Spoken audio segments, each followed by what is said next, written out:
jenderal-jenderal yang masih waras di internal Polri harus bangkit menurut saya. Harus bangkit untuk menyelamatkan institusinya. Jadi saya ya tidak berharap ya sama presiden. Kalau tadi kata Ustaz Ismail nanti, ini kan moralnya harusnya ke presiden. Tapi ya memang benar, moralnya ke presiden. Tapi melihat kapasitas seorang Presiden Joko Widodo, saya nggak punya keyakinan bisa menyelesaikan. Jadi saya harapkan, dan saya yakin masih banyak ya, insan-insan yang terpercaya di internal Polri, ayolah bangkit, jenderal-jenderal yang lurus, ayolah bersuara. Kasihan institusi jadi korban, dan kalau institusi Polri itu menjadi korban tidak dipercaya oleh masyarakat, kasihan juga masyarakat. Kami ini nanti kalau mencari keadilan mau lapor kemana lagi, padahal ya secara konstitusi tempat untuk mengadu dalam rangka mencari keadilan itu adalah di institusi kepolisian. Jadi saya kira ini menjadi tantangan paling serius dari aparat kepolisian untuk bisa menegakkan keadilan. Keadilan untuk siapa? Untuk anggotanya sendiri. Nah, ini yang saya kira ini hari ditunggu oleh publik. Gitu. Beranikah institusi polisi itu mengungkap itu semua secara transparan atas nama keadilan, atas nama kejujuran, atas nama transparansi, atas nama usaha untuk seperti yang dibilang oleh Kapolri itu, presisi. Kalau sampai sempat temuan ini menyatakan bahwa peristiwa sesungguhnya berbeda dengan peristiwa yang sudah dipublish oleh Humas Polri, maka publik akan berteriak, berarti Humas Polri telah menyebarkan hoax. Karena pernyataan sebelumnya tidak sama dengan kenyataan. Dengan kejujuran saya kira semua sampaian temuan-temuan dalam kasus ini akan secara logik diterima dan diyakini oleh seluruh rakyat sebagai sebuah fakta peristiwa apa adanya, bukan fakta atau peristiwa yang direkayasa. Kita tunggu hasil ya, hasilnya apa yang dilakukan oleh orang-orang atau kelompok yang menyelesaikan masalah ini.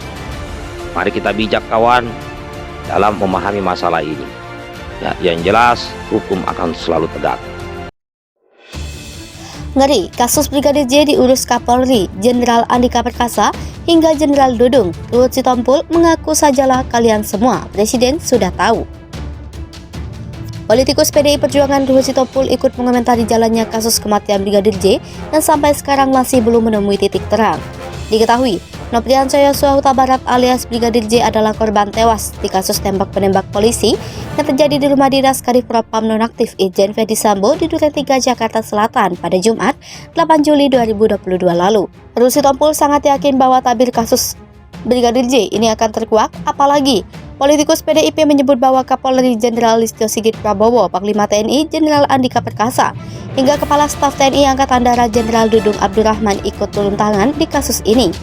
Selain itu, Ruhut Sitompul mengatakan bahwa Presiden RI Joko Widodo sudah mengetahui tentang kasus ini. Dirinya menyebut bahwa jika Presiden Jokowi sudah tahu, maka tabir kasus Brigadir J akan segera terkuak.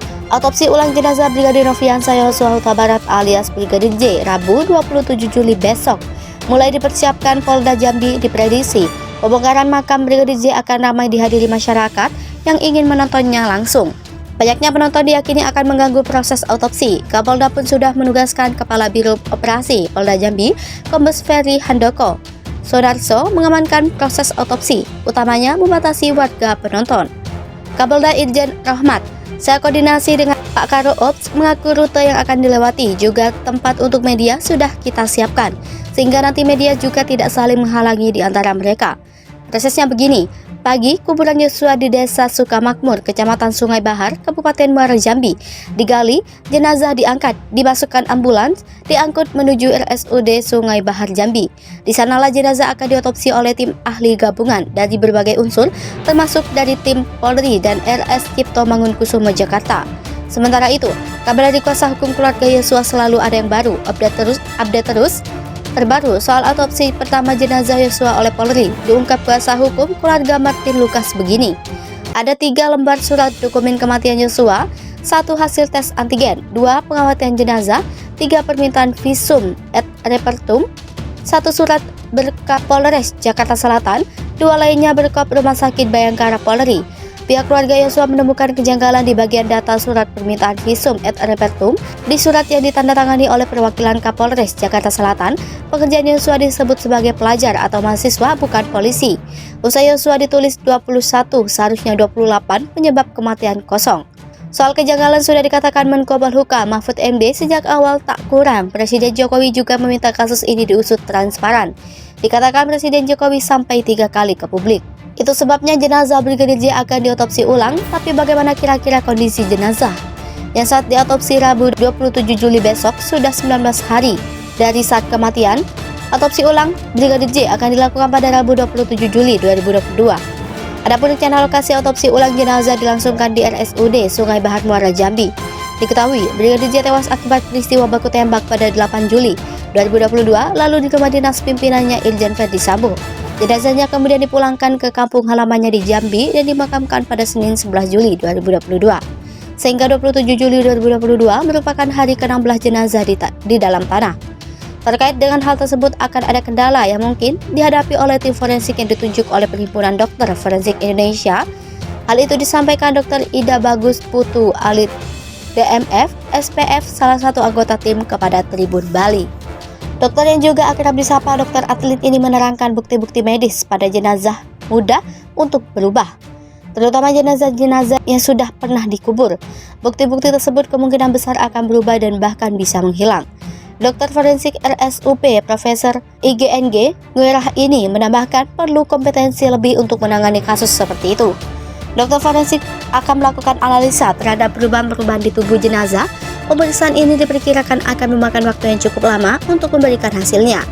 Dalam prosesnya, tim akan melakukan pemeriksaan dan menemukan hasil yang bisa dilihat dengan mata telanjang. Hasil tersebut bisa saja menjadi salah satu bahan yang menjadi penentuan kasus. Namun, dengan kondisi jenazah yang sudah lebih dari 2 minggu, dokter atlet mengatakan akan ada hal-hal yang perlu diperiksa lanjutan.